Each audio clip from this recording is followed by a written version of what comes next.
been known for hundreds of years. This map is known as the Piri-Reis map, created by Ottoman Admiral Piri-Reis.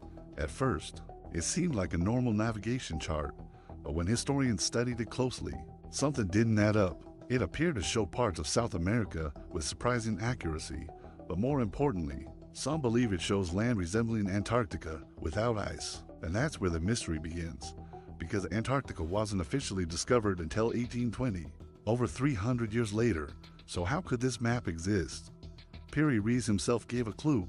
He claimed the map was based on much older sources, ancient charts, lost records, possibly even knowledge passed down over centuries. Imagine being a cartographer in the 1500s. Welcome. No Make satellites, yourself at home. no modern tools, just fragments of maps, stories, and partial knowledge. Yet somehow, you recreate coastlines with precision. Some historians argue it's coincidence, others believe it's misinterpretation, but some suggest something deeper, that ancient civilizations may have mapped the world long before we thought possible. If that's true, it changes everything, because it means knowledge wasn't discovered once. It may have been discovered, lost, and rediscovered.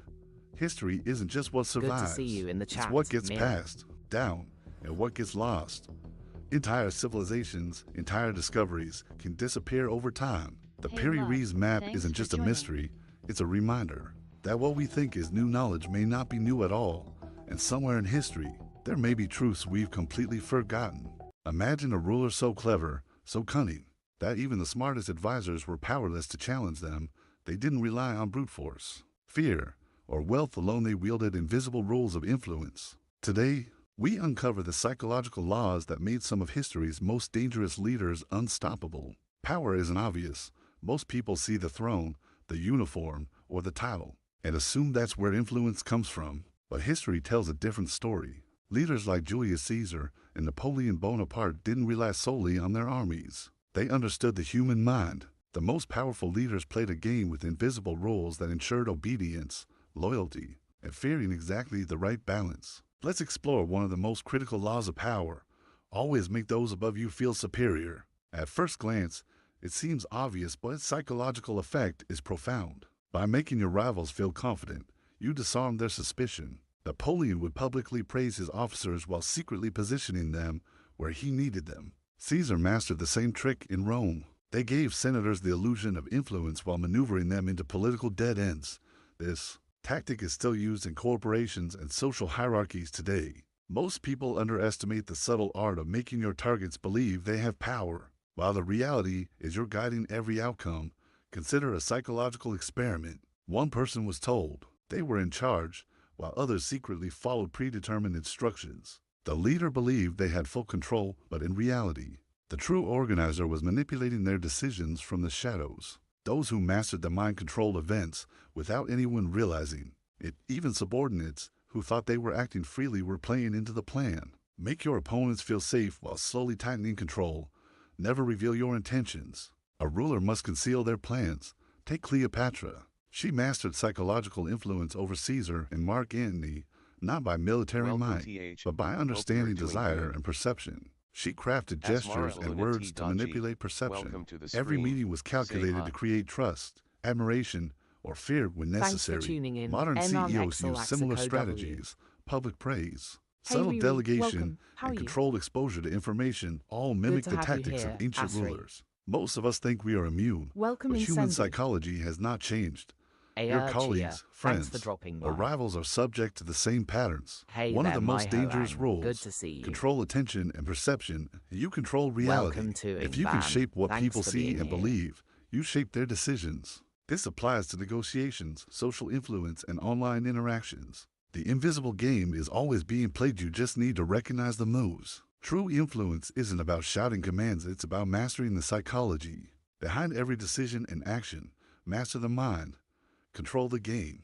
Imagine walking into Thanks a for room joining us, and instantly Hannon. people pay attention, not because you shouted, not Team because of your Impossible, title. welcome. It's something far Grab a subtler, seat. something most people never notice, yet it completely changes how others treat you. This is the hidden behavior that commands respect. Hey, We Madiana, often assume Turn at New respect York comes from Side Boomerang. achievements, from Glad you're wealth, here. from power. But psychologists and social researchers tell a Welcome to the different stream, story. Mozzarella. The way you hold yourself, the micro Thanks for actions you sharing. take, Group and how to theory. manage presence can create authority without you saying a single word. The principle is simple. Controlled presence creates automatic respect. Examples: standing or sitting with deliberate posture, speaking slowly, purposefully, not rushing your words, strategic pauses that make people listen. These cues signal confidence, calm, and control, three things humans are wired to respect instinctively. Take historical leaders, for example. Abraham Lincoln often paused thoughtfully before responding.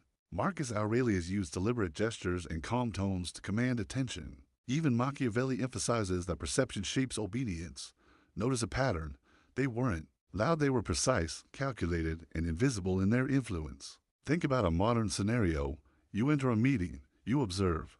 You don't speak immediately. People start filling the silence. You wait. Then, when you speak, every word lands. Every idea carries weight. Roger. This is the power of Junior, timing and welcome. presence. Why does this work? It's called status signaling. Humans are wired to recognize who is calm, composed, and unshaken when someone doesn't overreact, doesn't fidget, and speaks with measured clarity. It triggers a subconscious response. They are in control. They know something I don't. They are worth listening to. Every social group, Zen, every thanks for team, coming in. every organization has an unspoken hierarchy. You don't always need a title.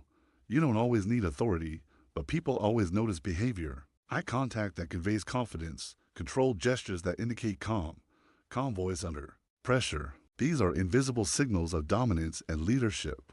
Picture a negotiation to people with equal skills. One is calm, the other fidgets, interrupts, or rushes their words. Guess who is more persuasive? The calm, controlled one. You don't need to say, "I'm in charge." Your behavior proclaims it. Here's the twist. Most people think confidence comes first and respect follows. The truth: subtle behaviors create confidence perception, and respect follows almost automatically. Once you master these invisible cues, social interactions, Hey, Nazma negotiations, Salsabila, and welcome influence in. situations How's it shift going? in your favor, often without anyone realizing why. Step 1. Practice stillness. Stand or sit with awareness. Don't fidget. Step 2. Speak deliberately. Slow your words. Pause strategically. Step 3. Observe reactions. Adjust micro behaviors. Control your presence. Step 4. Combine with consistency. Welcome, Bilal Respect Batna. builds Good over to have repeated you. displays of calm authority. Respect isn't about force, loudness, or titles. It's about invisible behaviors that signal control, confidence, and calm. Master these, and influence Thanks for comes being naturally. here, Lee People will Seng. listen. They will follow. They will respect. And it doesn't just work in offices, meetings, or politics. It works everywhere. Motivation is the biggest lie in self-improvement, because the days you need it most are the days it disappears. Not when things are easy, not when you're comfortable, but when it actually matters. Everyone loves motivation when it's there. It feels powerful. You feel unstoppable. You train harder, eat cleaner, focus more. But here's the problem. That feeling doesn't last. Cax Par When it's hits. gone, Welcome. most people Thanks stop. for joining. That's because motivation is emotional, and emotions are unstable. They change based on sleep, stress, Hey there, environment, Kolabucko. and Welcome energy. to the stream. So if your discipline is built on motivation, your results will always fluctuate. Discipline works differently. It removes emotion from the equation. It replaces how you feel with what you do. You don't ask yourself, do I feel like doing this? You decide. This is non-negotiable. You wake up early. You're tired. Your body wants more sleep. Motivation says, rest today. Discipline says, get up. And that moment is where progress is decided. Because success isn't built on your best days. It's built on your worst ones. The days where you're tired, you're distracted, you don't feel like doing anything, but you still show up. Most people don't fail because they're incapable. They fail because they're inconsistent. And inconsistency comes from relying on feelings. Feelings change. Standards don't. Think about training. On a motivated day, you push hard. Everything feels good. But on a bad day, you skip. Now zoom out. That pattern repeats over weeks, over months. That's where results disappear. Discipline closes that gap. You train on good days. You train on bad days. You remove the decision, because every time you decide, you give yourself a chance to quit. Your brain is designed to avoid discomfort. It looks Thanks for for the easiest joining. option, Donnie the fastest LBBC. reward, the least resistance. Motivation feeds that cycle. Discipline breaks it. You sit down to work. Your brain looks for distraction, phone messages, anything easier. Motivation says, just take a quick break. Discipline says, stay locked in. That small decision changes everything. High performers don't rely on motivation. They build systems, routines, environments. They remove friction before it starts because they understand consistency beats intensity every time. So stop waiting to feel ready. Stop waiting for motivation to show up because it won't be there when you need it most. Build discipline instead. Build standards and follow them without question. Because the people who succeed aren't the most motivated. They're the ones who show up even when they don't feel like it. There was a city so well hidden that entire armies walked over it and never knew it existed. Not destroyed, not abandoned, hidden on purpose, beneath dry land, beneath ordinary ground, beneath places people thought were empty. There were doors, not doors you could see, not doors marked with stone or symbol, but hidden, entrances carved into the earth, leading downward, deep, further than anyone expected. And what they found was not a tunnel. It was a city, not a small one, not a temporary shelter, a fully engineered underground civilization, layer after level, rooms carved with precision, hallways designed with intention, entire systems built, not for comfort, but for survival. This wasn't random. This wasn't primitive. This was planned. At the surface, everything looked normal. Villages, open land, nothing unusual. But below, thousands of people could disappear without a trace. Welcome. And Make they yourself did. at home. When invaders came, they didn't defend the land. They didn't fight. They didn't stand their ground. They vanished. Entire populations gone overnight. No bodies, no resistance, no signs of panic, just silence. The invaders would arrive expecting war. Instead, they found nothing, empty homes, abandoned tools, stillness, and that confused them because there's one thing armies rely on, reaction. They expect fear. They expect resistance. They expect chaos.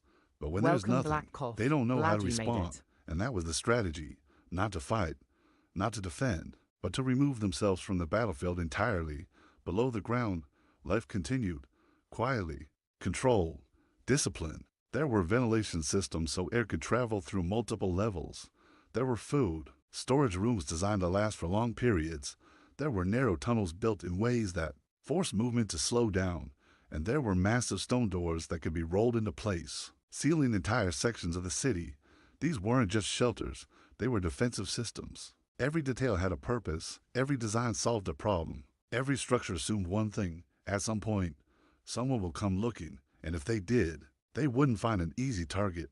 Some tunnels were intentionally confusing, built to disorient anyone unfamiliar. Some passages narrowed so tightly, only one person could pass at a time.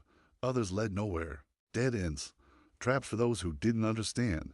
Imagine entering a place like that. No light, no sound, no map, and no idea how deep it goes. Now imagine knowing that the people who built it understand every inch of it. That's not a battle. That's control. And control is always more powerful than force. Above ground, kingdoms fell, cities burned, empires collapsed. But below, this civilization endured, not because they were stronger, but because they understood. Visibility is vulnerability. If your enemy can see you, they can plan. If they can find you, they can attack. If they can predict you, they can defeat you.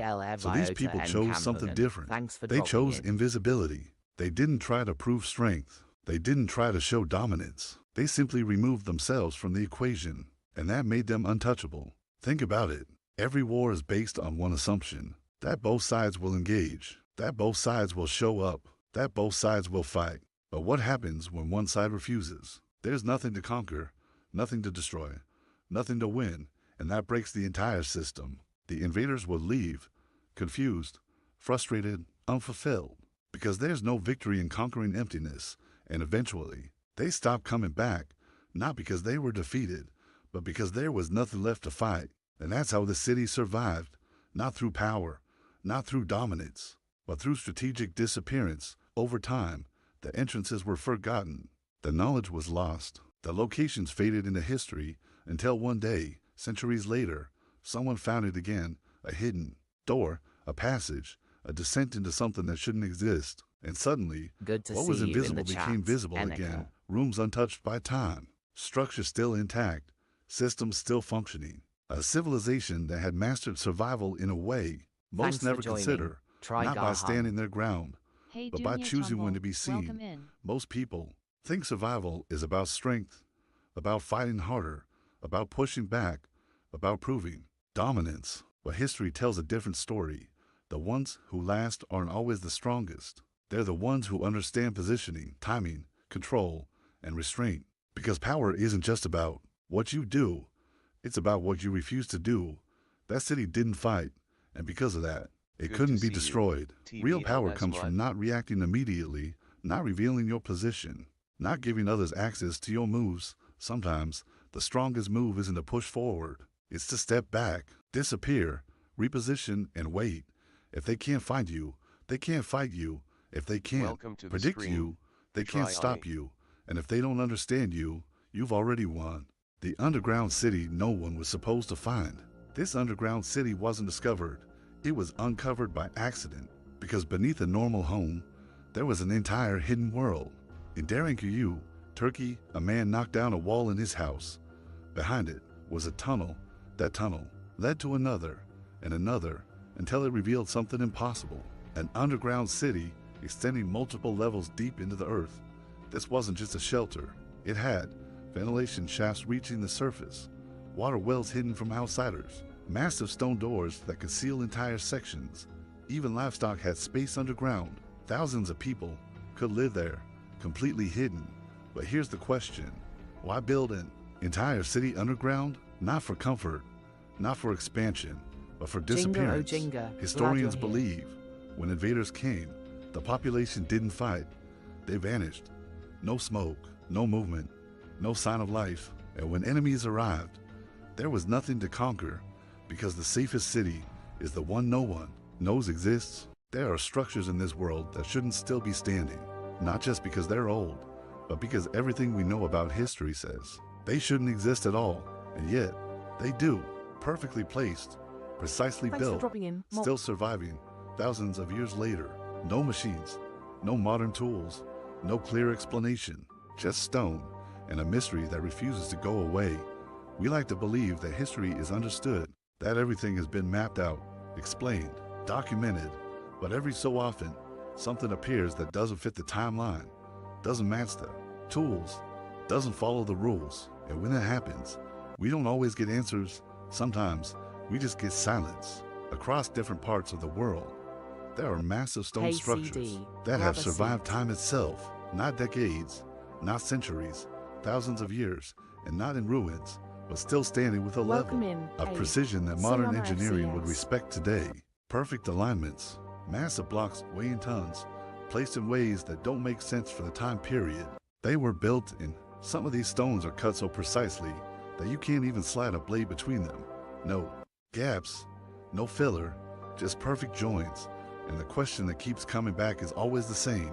How? Because Good when to you go have back far Tika enough, Gurum. the tools we believe they had don't match what we see.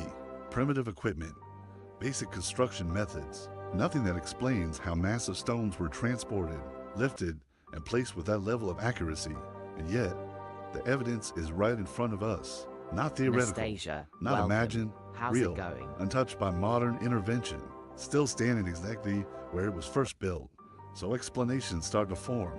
Maybe they used ramps, maybe they used manpower, maybe they had techniques we don't fully understand, but every explanation feels incomplete because it explains parts of the process, but never all of it. And when you look closer, you start to notice patterns, similar construction styles appearing in completely different parts of the world. Civilizations separated by distance, yet building in ways that feel connected, not identical, but too similar to ignore.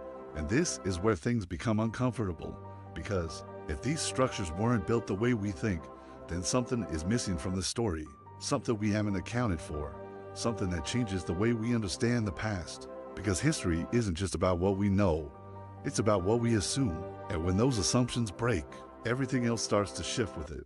Some believe knowledge was lost, that earlier civilizations understood more than we give them credit for, that over time, that knowledge disappeared, not destroyed, Thanks just for forgotten, being here.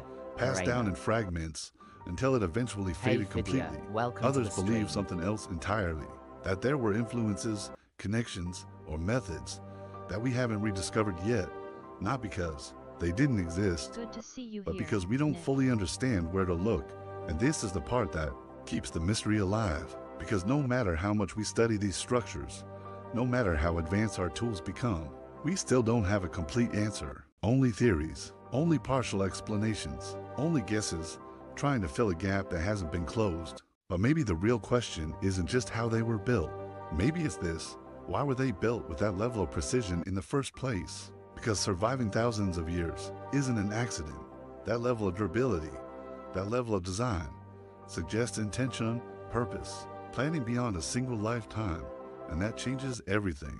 Because if these structures were built to last, then whoever built them was thinking far beyond their own time, far beyond their own generation. They weren't just building for themselves. They were building for something that would outlive them completely. And maybe that's why we still don't fully understand them, because we're trying to explain them from a modern mindset instead of understanding the mindset that created them. Some structures are built to function, some are built to impress, but some are built to outlast time itself. And those are the ones that leave the biggest questions behind.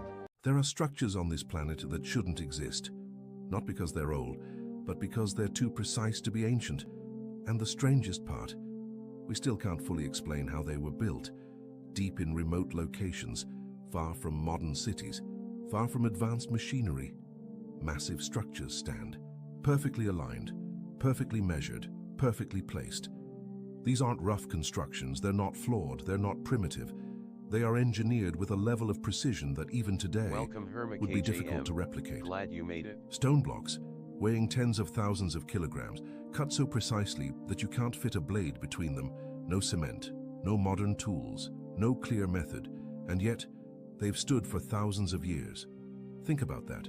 Civilizations rose, collapsed, disappeared, and still these structures remain untouched. Not cracked, not broken, not degraded the way they should be. And that raises a question most people never ask. How do you build something that lasts longer than your entire civilization?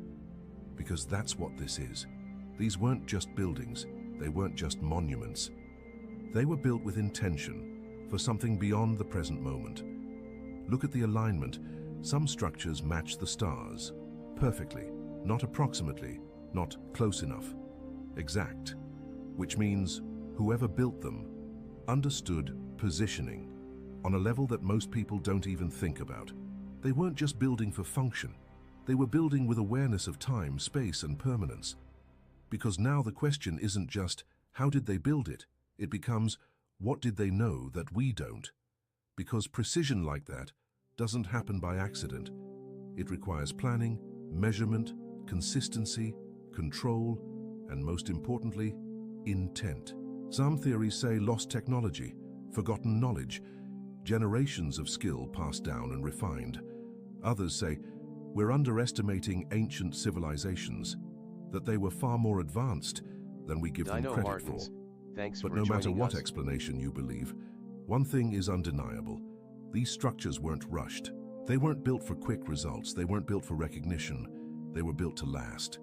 And that mindset is almost completely gone today. Everything now is fast, temporary, replaceable. But these structures were the opposite. They were designed with the understanding that time would test them. That's not just construction, that's strategy.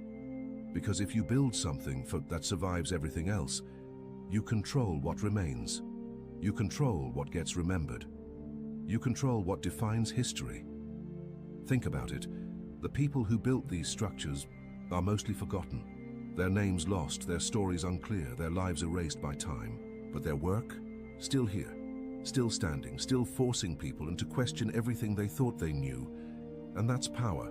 Not temporary power, not visible power, lasting power. Because real power isn't just about influence in the moment, it's about impact, long after you're gone. These builders understood something most people don't. You don't need to be seen and to be remembered. You don't need recognition to have impact. You don't need attention to create something powerful. You Hey just there, need to trademark build Master something Brow, that trademark. can't be Welcome. ignored. And that's exactly what they did. Even today, and with all our technology, all our knowledge, we still look at these structures and ask, how? And that question is what keeps them relevant. That question is what keeps them powerful, because mystery holds attention, and attention is influence. So while everything else fades, these structures remain, not just as relics of the past, but as proof that something was done right. Welcoming winner. Something Good to was have you. built for forever. Most people focus on speed, quick wins, immediate results. But the things that last are built slowly, carefully, with intention. Because anything rushed breaks. Anything built for attention fades. Anything built without depth collapses. But something built with precision, with patience, with purpose, survives everything. If you want to build something that matters, stop thinking short-term. Stop chasing visibility. Stop chasing quick results. Start focusing on Thanks for coming precision, in, Oliver structure, Harvey Todd. longevity. Because the strongest Love. things in Lie history not alone. Welcome. weren't Make built yourself fast. at home. They were built to last. And that's why Good they to still see you in the exist, chat, friend. while everything else disappeared. Anyone can build something quickly, but only a few. Build something that time can't destroy. Throughout history, thousands of towns have appeared and disappeared. Places that were once full of life Hey, Kageth. now stand Thanks for silent and joining. empty. These abandoned communities are known as ghost towns. A ghost town is a place where people once lived and worked, but where the population eventually disappeared. Sometimes the buildings remain, streets still exist, shops and homes stand frozen in time, but the people are gone. Many ghost towns began as boom towns. These were communities built rapidly around industries like mining, railroads, or trade. When valuable resources were discovered, Welcome, workers rushed to Mojang the area. Bantam. Hope New you're doing businesses good. opened, homes were built. The town grew quickly, but boom towns depended on a single economic activity. When that activity ended, the town often collapsed. For example, mining towns frequently disappeared once the mineral resources were exhausted. Without jobs, residents moved away in search of new opportunities. Over time, the town became empty.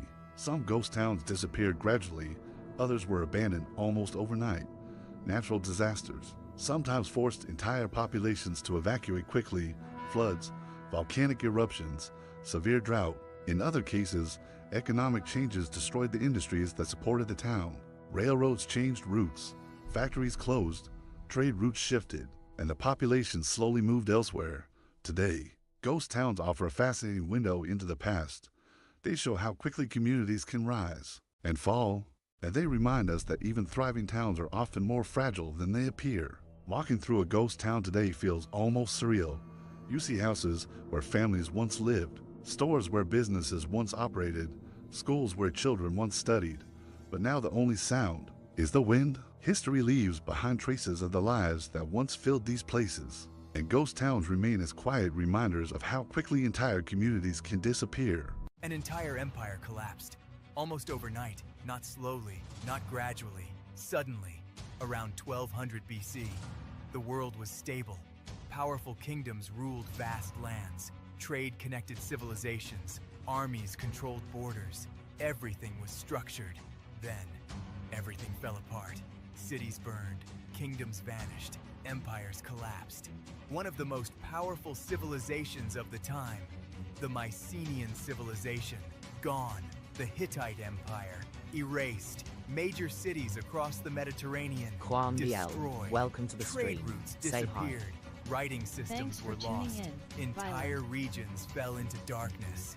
Historians call it the Bronze Age collapse. And here's what makes it terrifying. No one knows exactly why it happened. Some say invasion, a mysterious force known only as the Sea Peoples. Unidentified, unstoppable. They attacked from the coast, destroyed cities, vanished again. But that's only part of the story, because even powerful empires didn't just fall to invasion. Others say climate change, drought, famine, societies weakening from within. Then came earthquakes, entire cities collapsing before any enemy arrived. Hey, And when Veruin, systems started welcome. breaking, How are you? they didn't recover because everything was connected. The aid failed. Food became scarce. Food became scarce. Civil unrest began. Unrest grew. Governments lost control. And once that happened, everything spiraled. Not over centuries, over decades. Entire civilizations gone. And what followed was a dark age. Knowledge lost, technology forgotten, human progress reset, all from one period of collapse. And even today, Good to have you we here. still don't fully VIP understand Anonymous. it, because it wasn't just one cause, it was everything, failing at the same time. We think powerful systems are stable until they're not. Collapse Welcome doesn't in BT always Dex come PR. from one problem. It comes when multiple systems fail at once, and once that chain reaction starts, it's almost impossible to stop. They didn't fall because they were weak. They fell because everything broke at the same time.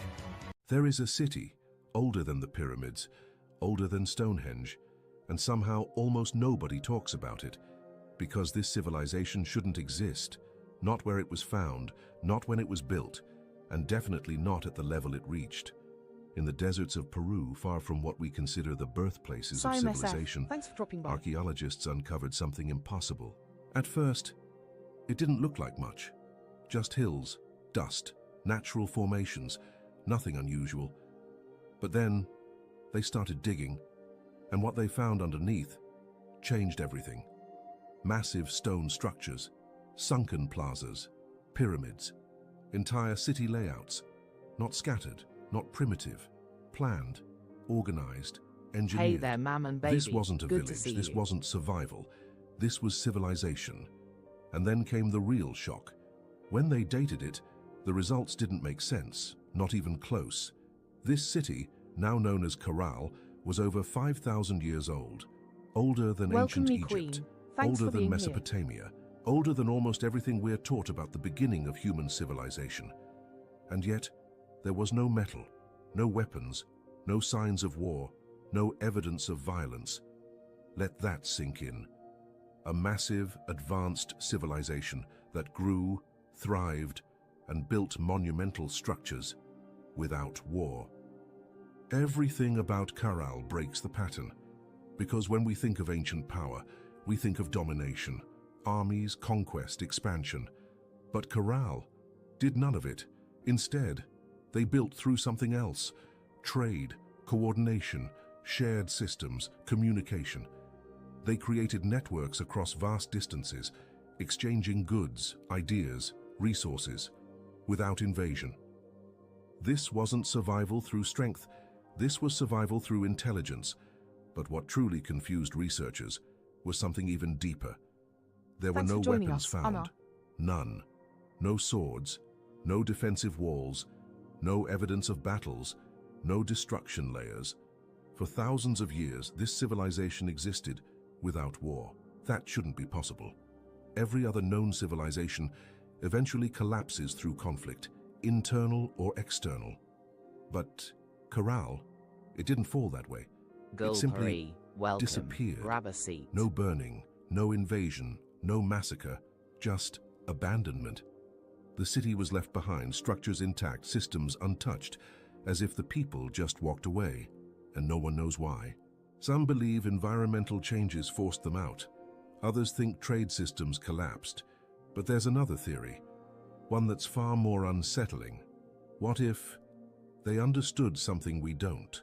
Hey, What if they Glad realized you're here. that growth has limits, that expansion leads to collapse, that every civilization eventually destroys itself if it keeps pushing?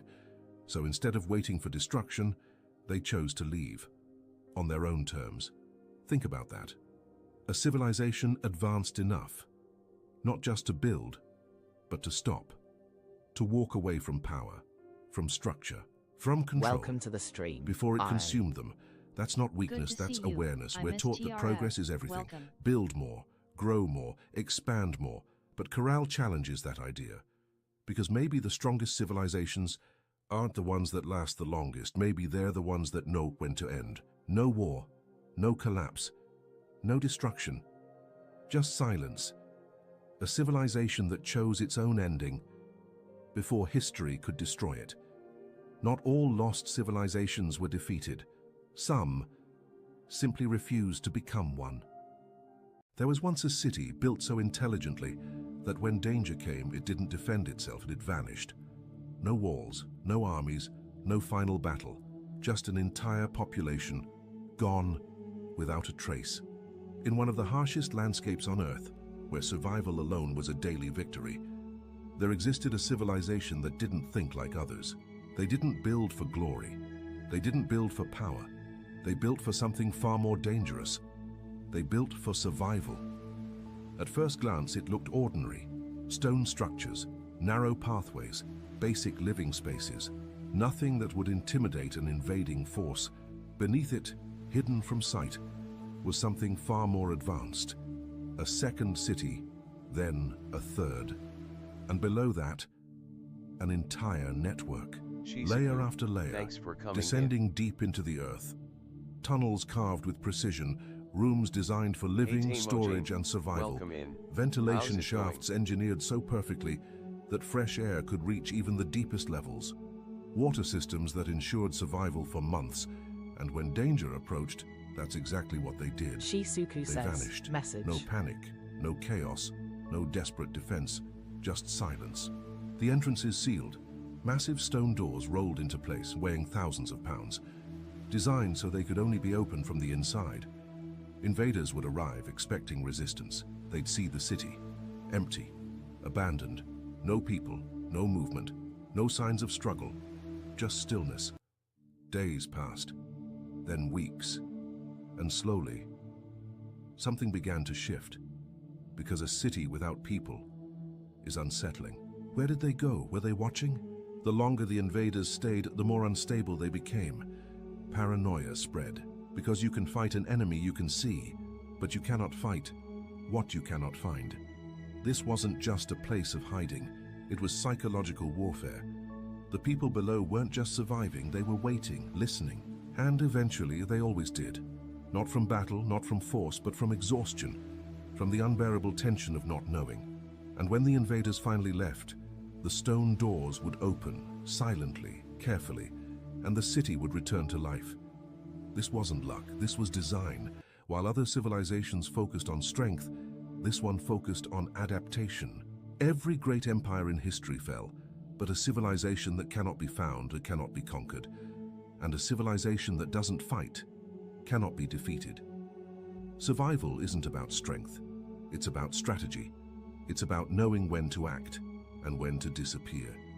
Every tunnel had a purpose, every chamber had a function. If anyone ever did manage to get inside, they would become lost. Imagine leaving everything behind, your home, your routines, and willingly going underground, he said, into darkness, into confinement, into silence. One mistake, one careless move could expose everything. But they didn't break. They held, and that's why they survived. Real power isn't always about confrontation. Sometimes it's about positioning, about patience. The world remembers the empires that fought, but the ones that mastered survival were never truly defeated. Imagine walking across open land with no sign of anything unusual, but beneath your feet is an entire city, rooms, tunnels, storage chambers, all hidden underground. And the strangest part, it wasn't buried by accident. It was built that way on purpose. Why would people build a city underground? Not a shelter, not a tunnel, an entire functioning city deep below the surface, hidden from the world.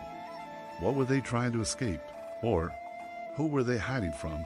In the region of Cappadocia, in modern-day Turkey, archaeologists uncovered one of the most astonishing discoveries in history, a massive underground city known today as Derinkuyu. Welcome, PIT. At first glance, Good to have you. it looked like a series of tunnels, but as researchers explored deeper, they realized something far more complex.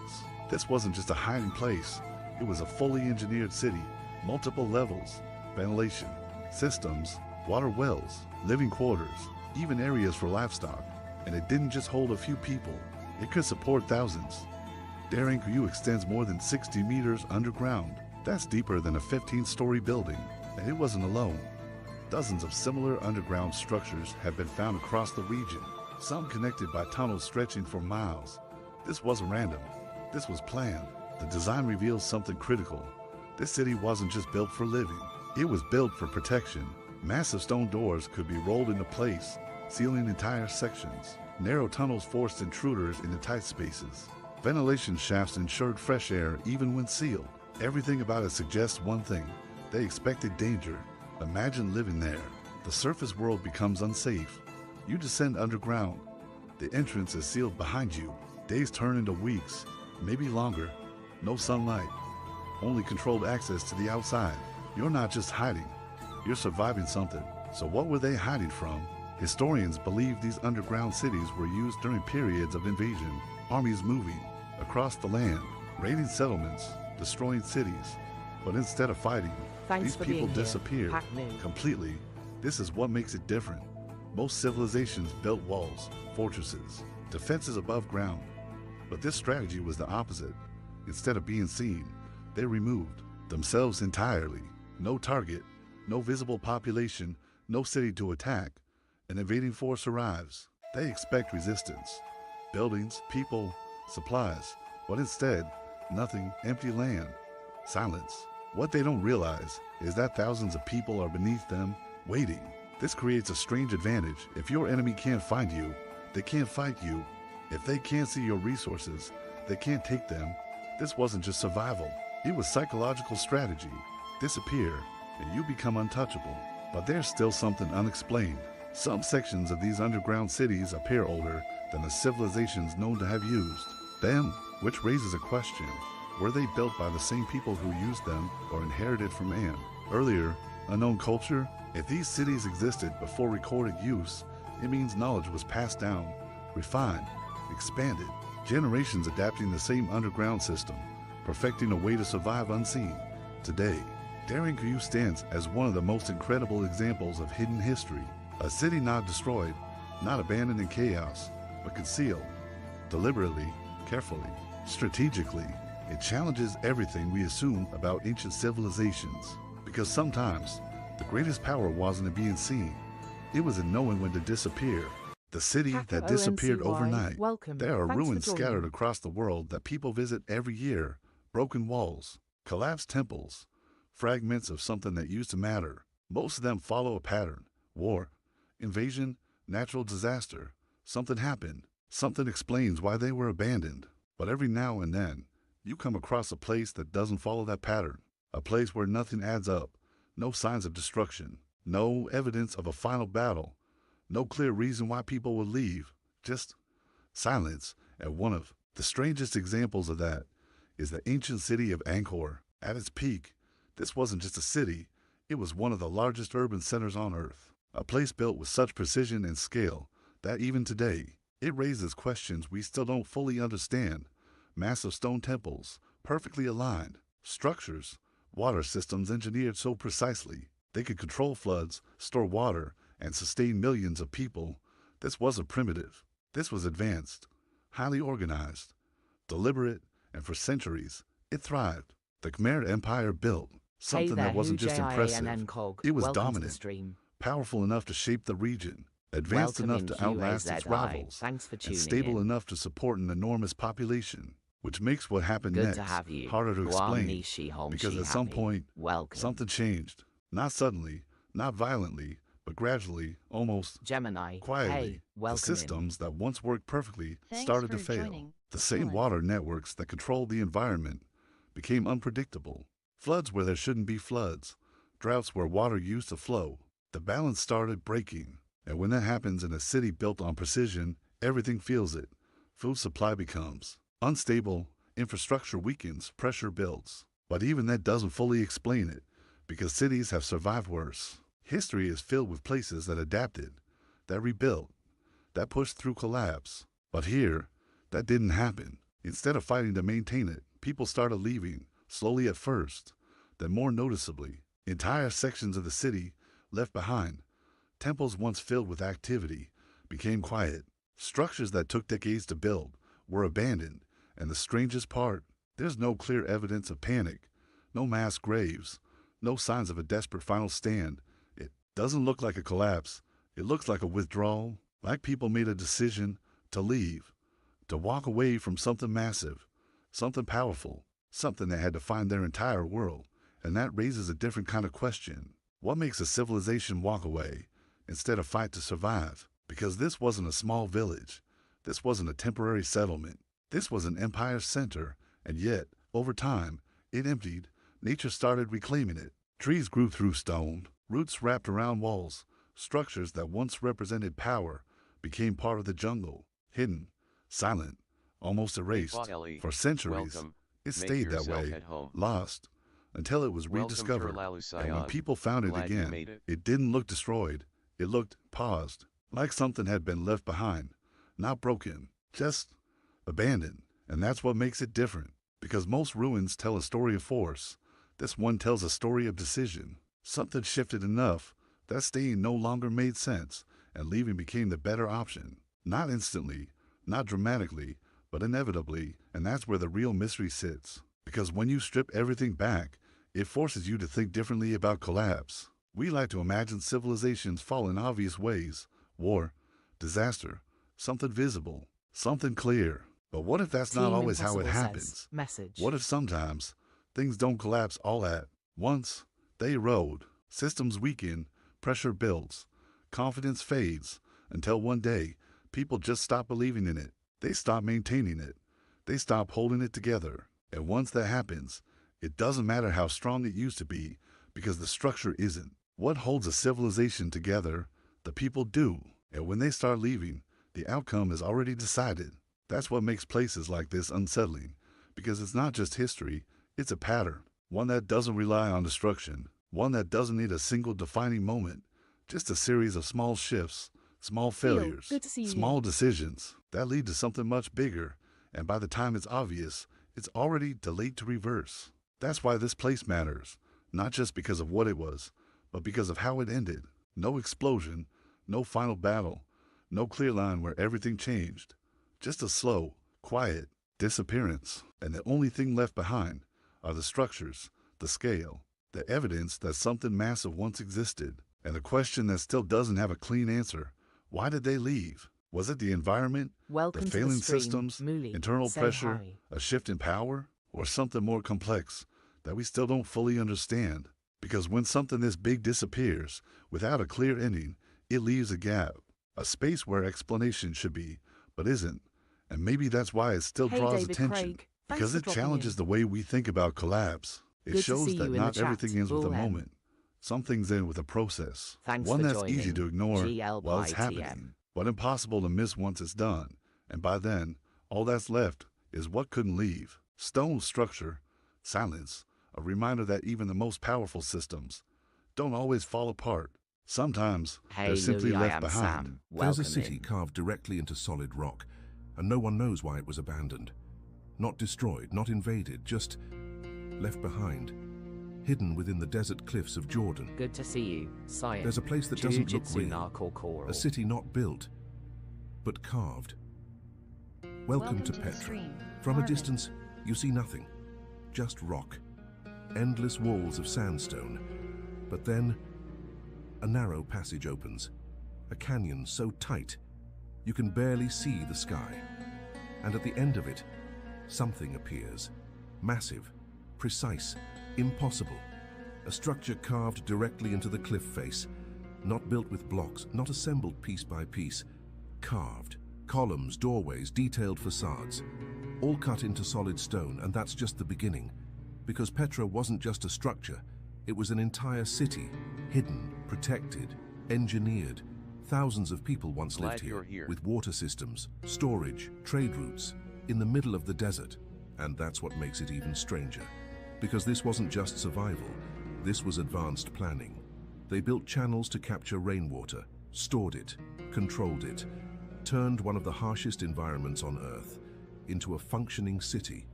Traders passed through. Thanks for Wealth dropping flowed in. Marguerite Petra Susan. became powerful, important, strategic, and then it faded. Not overnight, but slowly. Trade routes changed, other cities rose, and Petra was left behind. No major war, no catastrophic destruction, just abandonment.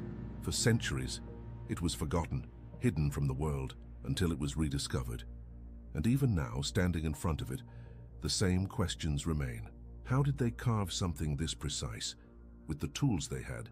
How did they build an entire city inside rock? And why? Would something this advanced be left behind. Because cities don't just disappear, not ones like this, not without a reason. We assume ancient civilizations were limited, but places like Petra prove something else. They understood engineering, strategy, survival, at a level we're still trying to fully understand.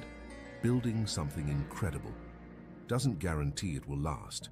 Even the most advanced systems can be forgotten if they're not maintained or needed anymore. They carved a city into stone and time still erased it. There is a city built on top of the ocean, using stones so heavy, modern engineers still don't understand how they were moved. Because this place wasn't built on land. It was built on water, Hey, in the grab middle a of the seat. Pacific Ocean. Far from any major civilization lies one of the strangest places on Earth, Nan Madol. At first glance, it looks unreal. Massive black stone walls rising out of the water, canals instead of roads, structures sitting on artificial islands, like something that was never meant to exist. But this wasn't natural. Every block, every wall, every platform was placed there deliberately. The stones used to build Nan Madol are volcanic basalt. Some of them weigh over 50 tons, let that sink in, 50 tons, in a remote island chain with no known technology, no cranes, no metal tools, and no written records explaining how it was done. Even today, moving stones like that would require serious machinery. But thousands of years ago, nothing about it makes sense. There's something even stranger. The stones weren't just moved, they were stacked carefully, precisely, interlocked in a way that has survived centuries, storms, erosion, and time itself. This wasn't random construction, this was knowledge, engineering, planning, from a civilization we barely understand. And here's where it gets even more unsettling. Nan Madol is completely isolated, no nearby quarries, no clear source of the stone, which means those massive blocks had to be transported across water, without ships capable of carrying that weight, without tools that could lift them. Local legends try to explain it. They say the city wasn't built by ordinary people. They say it was created by powerful beings, who could move stones through the air, levitation, sound, forces we don't understand. It sounds impossible, but so does everything else about this place. Nan Madol wasn't just a city. It was a ceremonial center, a place of control, a place of power. Rulers lived there. It was designed to separate people, the powerful from everyone else. Water surrounding every structure, no easy access, no direct approach. A fortress without walls. But not all stories about Nan Madol are peaceful. Some say it was feared, that strange rituals took place there, that the rulers demanded control, not just physically, mindful, but psychologically. And then, like many ancient places, it was abandoned. No final battle, no clear destruction, just silence. The city was left behind, half consumed by the ocean, as if whatever built it no longer needed it. Or something happened that forced them to leave. Modern researchers still struggle with one question. How? How were the stones moved? Welcome in, How was friend. the city planned? How did a remote island culture achieve something this advanced? Good to have you, And why Daniel. does no clear record exist?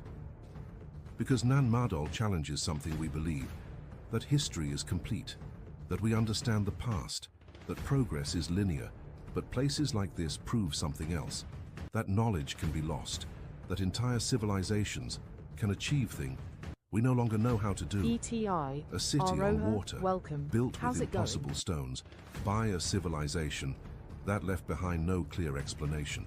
Some ruins show us what history was. This one reminds us how much of it is missing. The battle that was Thanks for won being before here, it began. Diesel. They marched in with thousands, armored, confident, ready for war, but they were already dead. They just didn't know it yet. Across the desert, an army moved toward what they thought was an easy victory. A smaller force stood ahead, outnumbered, outmatched, completely exposed. So they laughed. No walls, no reinforcements, no chance. But something felt wrong. Too quiet, no movement, no panic, no retreat. And then the ground shifted. Dust exploded into the air. Horses panicked. Lines broke instantly. because hidden beneath the surface, the smaller force had prepared. Trenches, traps, weak points designed to collapse under weight. The enemy didn't walk into a battlefield, they walked into a setup. Before they could regroup, arrows rained down, not random, precise, targeted, relentless. Hey Leaders fell friends, first, welcome to the then the stream. front lines, then chaos spread. Orders stopped.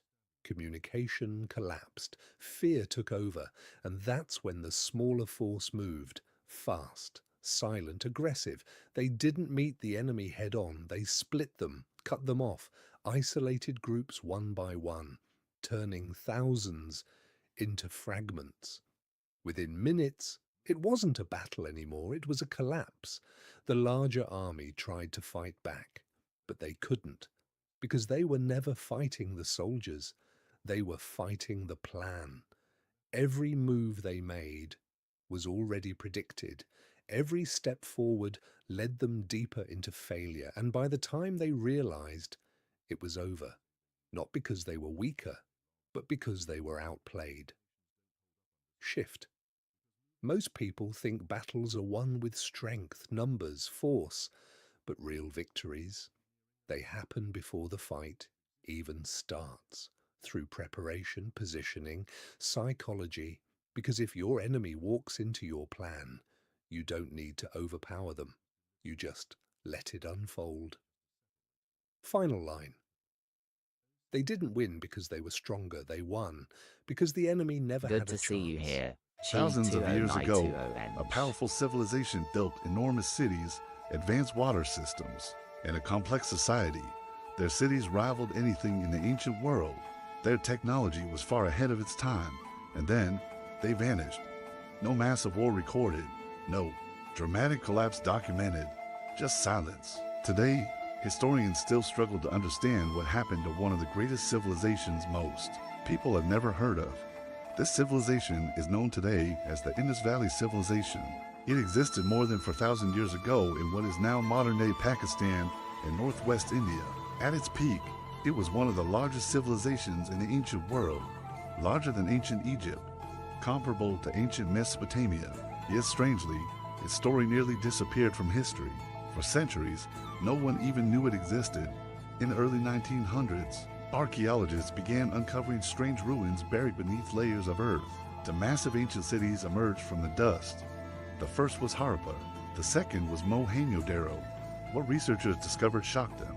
These cities were not primitive settlements. They were highly organized urban environments. Welcome, Bunda Tassia. Wide streets Glad you arranged made in it. perfect grids, multi-story, homes built from brick, and most surprisingly, a complex sanitation system with indoor plumbing, something that many later civilizations still struggled to achieve.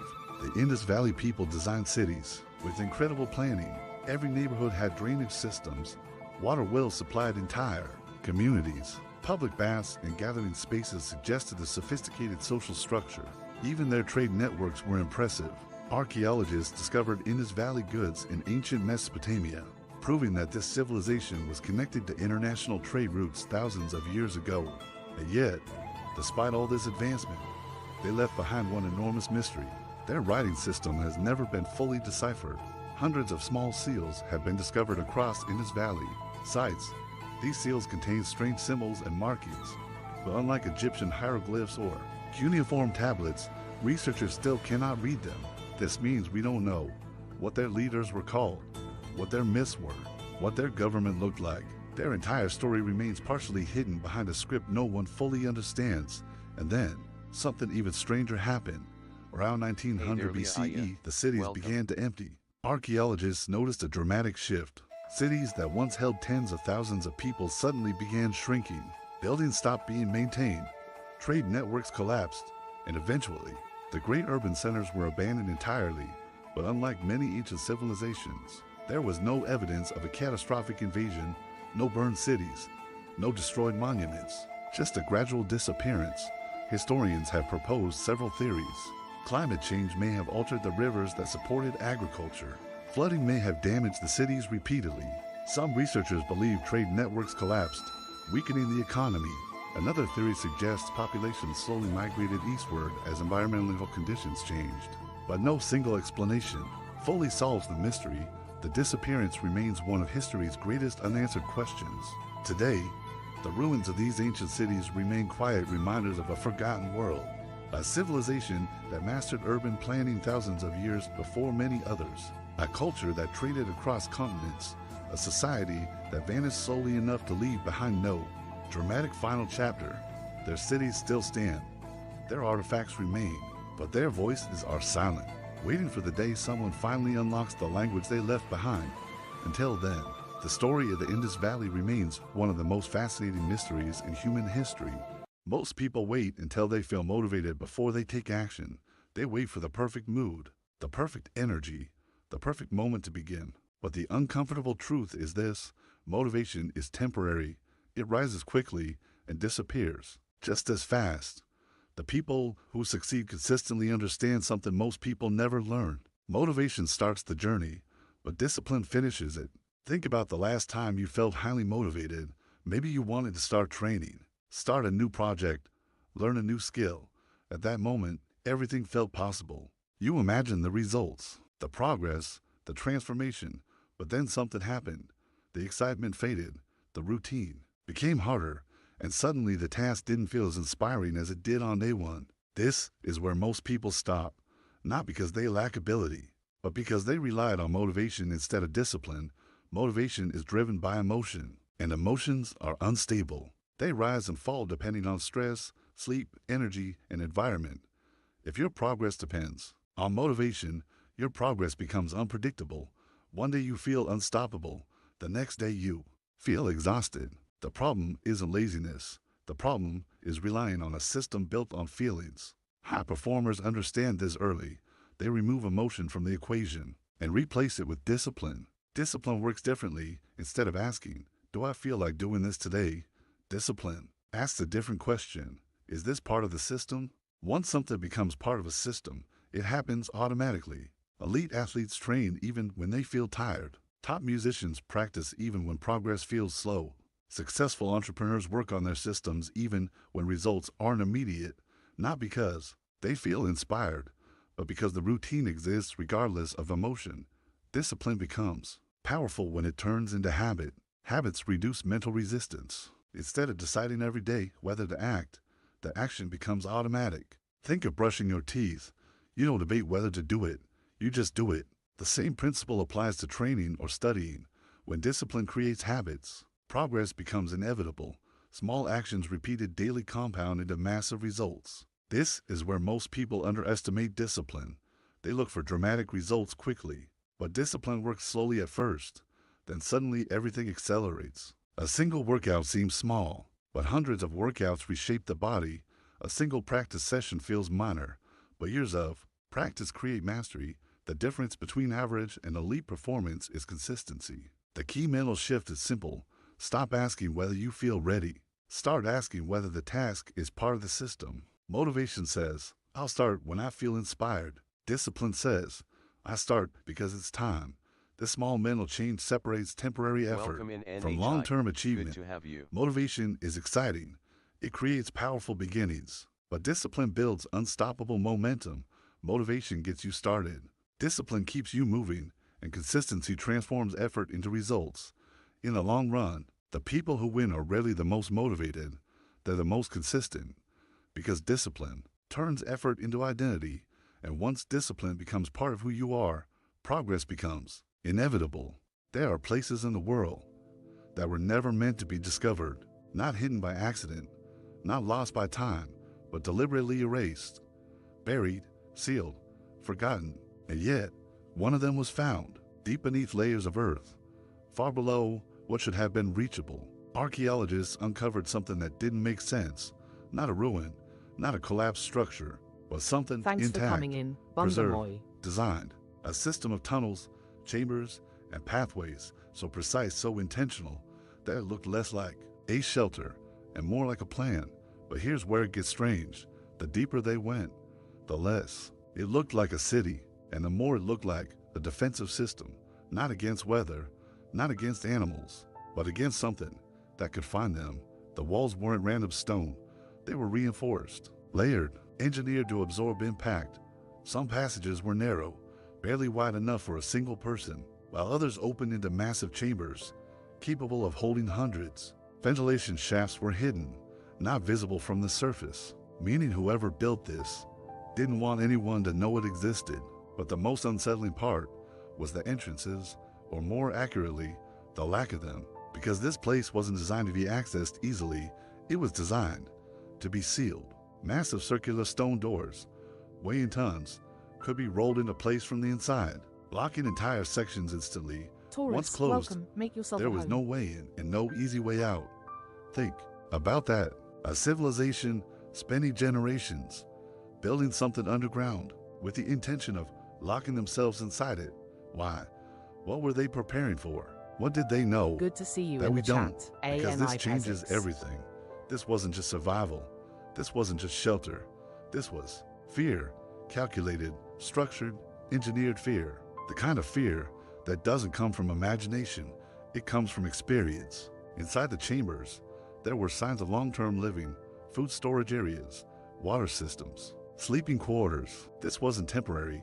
This was designed for people to stay for extended periods, maybe weeks, maybe months, maybe longer. But there's one detail that doesn't get talked about enough. Some sections were deliberately collapsed, not by time, not by earthquakes, but intentionally, as if something needed to be sealed off permanently. Imagine being there, deep underground, no light, no sound, just silence, and the knowledge that something above is the reason you're hiding, not running, not fighting, hiding, because whatever it is, you can't stop it. Some believe it was invasion, others say natural disaster, but those don't explain the design, those don't explain the secrecy, those don't explain why it was built before the threat arrived, which leaves a more uncomfortable question. What if this wasn't a reaction? What if it was preparation? What if they knew something was coming? Because civilizations don't build underground worlds without a reason. They don't hide entire populations without a threat, and they definitely don't seal themselves in unless the outside world becomes worse than being trapped below it. And here's the part that should make you think, this wasn't the only place like this. There are others, scattered across the world, different locations, same concept, same intention, which means this wasn't isolated. This was patterned, repeated, planned, and whatever caused it was big enough to make entire civilizations disappear underground. So the real question isn't, how did they build it? It's, what were they hiding from? Most people think power in conversation comes from speaking well, saying the right thing, having the best argument. But the real power move is silence. Because the person who controls silence controls pressure. And the person who controls pressure controls the outcome. Think about this. Have you ever said something in a conversation and the other person just stared at you without responding? No reaction, no words, just silence. What happened next? You probably kept talking, explaining, justifying, filling the gap. That's not an accident. That's psychology. Humans are not comfortable with silence. Silence creates tension, and the brain is wired to resolve tension as quickly as possible. So when silence appears in a conversation, most people rush to fill it. And when they do, they give away information, they reveal insecurity, they lose control. The most powerful communicators understand this. They don't rush to speak. They don't interrupt silence. They use it because silence forces the other person to react, and the person reacting is not in control. Imagine a negotiation. You make an offer, the other person looks at you and says nothing. No approval, no rejection, just silence. What happens? Most people panic. They start adjusting the offer, lowering the price, adding extras, trying to fix something that wasn't even broken.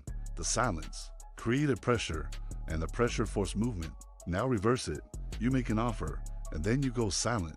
You don't explain it. You don't justify it. You just wait. Now the pressure shifts. The other person starts thinking, is this a good deal? Am I missing something? Should I accept this? They begin convincing themselves. You didn't. Push. The silence did the work. This works because of something called cognitive discomfort. The brain hates unfinished situations. When there's a gap, it tries to close it.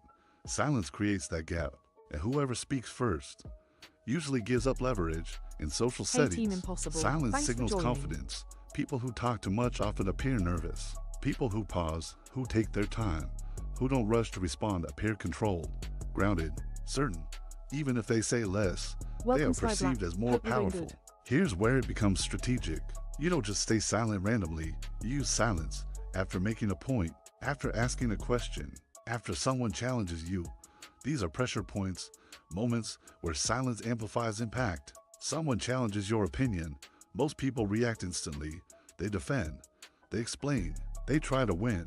But a controlled response looks different. You pause. You hold eye contact. You say nothing for a moment. Now the dynamic changes. The other person starts second guessing.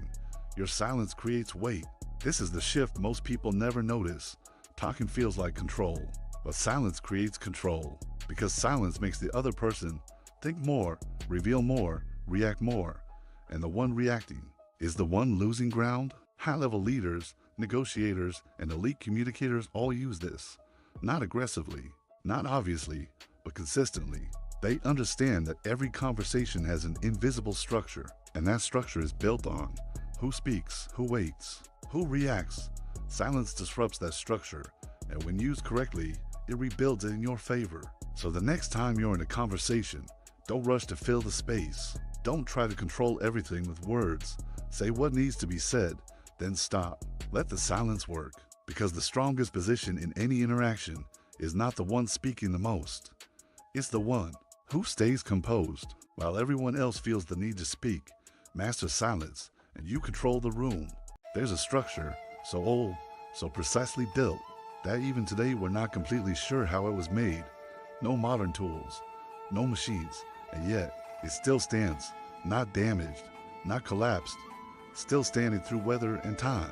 Through thousands of years of history, this structure is Göbekli Tepe, discovered in the 1990s, but dating back over 11,000 years, older than pyramids, older than Stonehenge, older than what we thought civilization even was. When archaeologists first uncovered it, they didn't believe what they were seeing.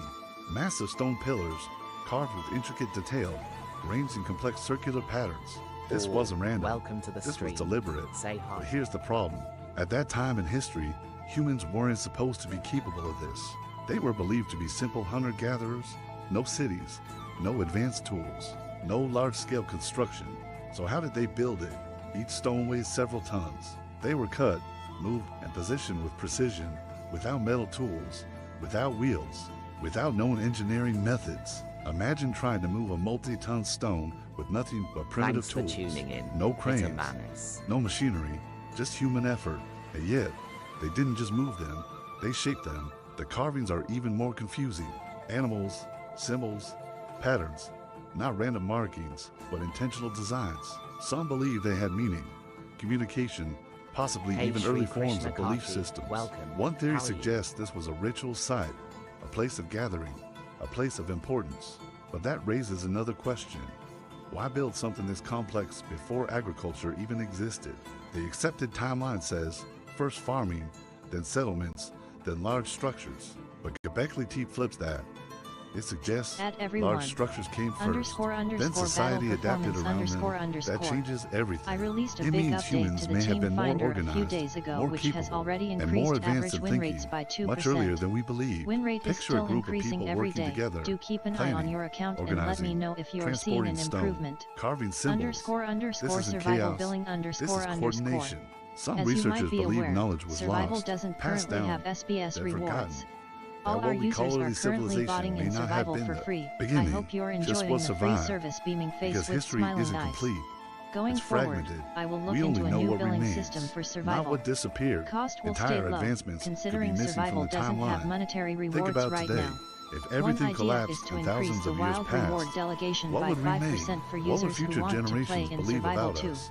Göbekli Underscore Tepe forces us underscore to question dynamic power everything, underscore not just how it underscore. was built, I added a but what dynamic humans were power capable mechanism of to the bot, long before so that it recorded allocates history. more The resources pillars when the themselves are server load arranged in is low. circles, This facing should be an inward, overall as if improvement they were to meant everyone, to represent but something it's or especially someone. beneficial Some if you even run your suggest they account at represent quiet early times forms when of few others storytelling, are playing. because humans don't build without purpose, Underscore buy my especially cards not at this pricing scale. underscore underscore. Time, effort, The pricing energy, model of the all Buy My directed into Cards something service, meaningful. And yet, https we still don't fully understand it. We see the xbot.app structure, slash but buy not the my full cards intention has behind been it. reworked and Göbekli prices have Tepe isn't increased just an on ancient average. site.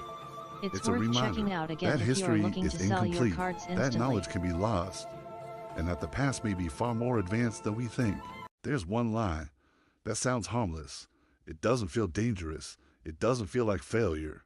But over time, it becomes the reason nothing changes, and the worst part, you probably said it today. I'll do it later. Not now. Not yet. Later. It feels responsible. It feels controlled. But it's not. It's delay disguised as logic, because later almost never means later. It means when I feel like it, when I have more energy, when things are easier. And those conditions rarely come. Every time you delay action, you're not just postponing a task. You're training your brain. You're reinforcing a have you pattern. here. A pattern that says Welcome in, discomfort Hamish. equals avoid. And once that pattern SEVDA. builds, it Thanks for spreads into dropping by. everything. You plan to train. You know you should go. Hey there, PNN. But you delay Good it to see you. later tonight, tomorrow morning. Now the task hasn't changed, but your mindset has. It already feels heavier because delay creates resistance, and resistance compounds. The longer you wait, the harder it feels to start. That's why things Welcome, that should be Tia. simple Thanks for being here. start to feel overwhelming. This isn't laziness. It's conditioning. Your brain is learning. Avoid now gives feel better immediately, and it prioritizes that short-term relief over long-term progress. You sit down to work. You know what needs to be done, but you hesitate. Check your phone. Scroll for a minute. That minute turns into 10. Now the task feels even harder. That's dopamine at work. Fast rewards beat slow rewards. Your brain prefers easy stimulation over difficult progress. Thanks So for joining later us. becomes the Right. default. And it doesn't just happen once. It repeats every day. Small delays stacking on top of each other until weeks pass and nothing has changed. Here's the truth. Progress doesn't disappear overnight. It fades through delay, Sendu, through welcome. hesitation, Grab a seat. through small decisions that seem insignificant. Hey Rambe The UK moment UIR. you skip Glad one you're session, here. you delay one task, you push one goal back. Individually, it doesn't seem like much, but repeated, it becomes your reality. Because consistency isn't broken by big failures. It's Rambe broken by UK small delays UIR over and says, over again. hello. High performers don't eliminate discomfort. Welcome to the stream, They act before it grows, PANDAWA. before the excuses build, before the resistance takes over. They shorten the gap between thought and action. They don't wait to feel ready. They start while it's uncomfortable, because they know starting is the hardest Ruth part, Theory says, not finishing. Rambe paid Action our creates momentum. Momentum creates clarity. Clarity builds confidence. But delay does the opposite. Delay creates doubt. Doubt creates hesitation. And hesitation kills progress. So instead of asking, do I feel like doing this? You ask, is this something I said I would do? That removes emotion and replaces it with standards. Because discipline isn't just action, it's identity. It's becoming the person who does things when they say they will, no matter how they feel. You're tired. You don't feel like it, but you move anyway. Not because you're motivated, but because it's who you are now. The biggest difference between people who succeed and people who stay stuck is not talent. It's not opportunity. It's how they respond in small moments. So next time you hear yourself say, I'll do it later, stop, recognize it, and act immediately. Because success isn't built in perfect